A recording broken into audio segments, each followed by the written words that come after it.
everybody, and welcome to part 2 of Paul Has a No Good, Very Bad Week.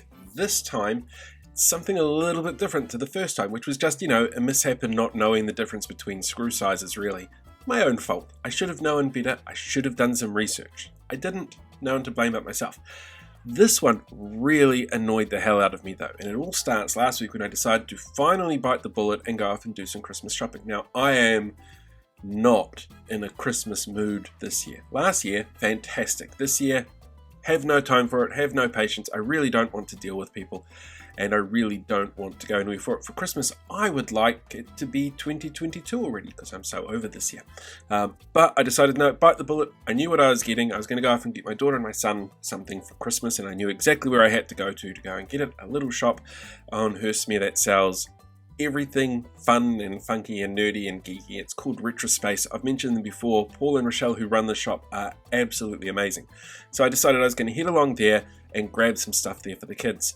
It did not go according to plan at all. You see, driving along, for some weird reason, my car just stopped at a set of lights, busy intersection. First day the traffic light system was in place, so lots of people out and about. The thing just decided it didn't want to work, lost all power, crossing the middle of an intersection. So I pulled over as quickly as I could, even though it wasn't moving that fast, went out, popped the bonnet, saw that the positive terminal on the new battery had popped off. So put it back on, squeezed it in as tight as I could, restarted just enough for me to get over the intersection and pull into this tiny little bay in the traffic island across the road, and then died again. So as you can imagine, this is kind of frustrating. Beautiful day, stuck in the middle of an intersection, car won't start. No matter what you do to help start it, it just doesn't seem to like it. Lots of clicking, lots of no noise whatsoever. Really unimpressed. So I gave a mate of mine a call who I knew was just around the corner because he'd just finished at the gym up the road. He offered to come down and give me a hand, but he didn't have any tools in his car.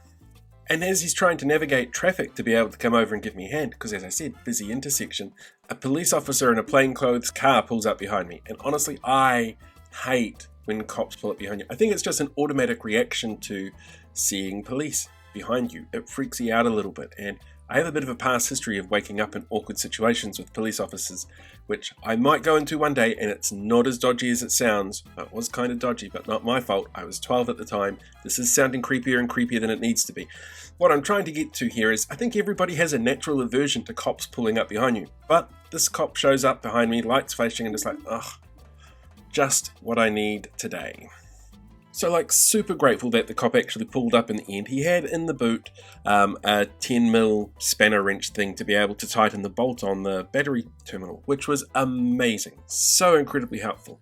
And he, along with 2 other people who offered to help amongst the hundreds of people that went by, really good to see, really heartwarming to see.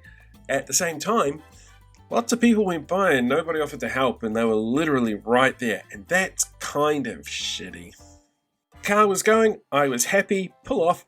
I have no power in the car. It just doesn't want to rev. It's moving and it's on, but there is no oomph to it whatsoever, so I decide to turn around, head home. But the first turn I go across is a fairly sizable hill, and this car had no power to get up that hill. It wouldn't even go above the 0 marker on the kph. It was awful. So I pulled over in a back street in a suburb I knew nothing about, in between all of these hills, because the car just wasn't going anywhere and felt like it was going to die. I decided, screw it. I have 2 choices. I could keep muddling on like this and hope like hell I get home at some stage, or I could stop the car and see whether or not it would restart. Come on, restart. Come on, restart. And it restarted, and it was firing on all cylinders when it restarted. So I had power again and I was able to drive around. Still in a foul mood though, that I lost 2 hours of my day to a car that decided it wanted to give me help, and I'm not in the mood for it at the moment. And that's just the second part of my no good, very bad week. Wait until you hear the 3rd episode, which does come with some friendly advice for those of you out there looking for jobs at the moment, because I've got an interesting tip for you then. But you'll have to pick up on that on Friday. Until then, ka kite anō, have a fantastic week. Have a much better week than I did last week. Talk to you all soon.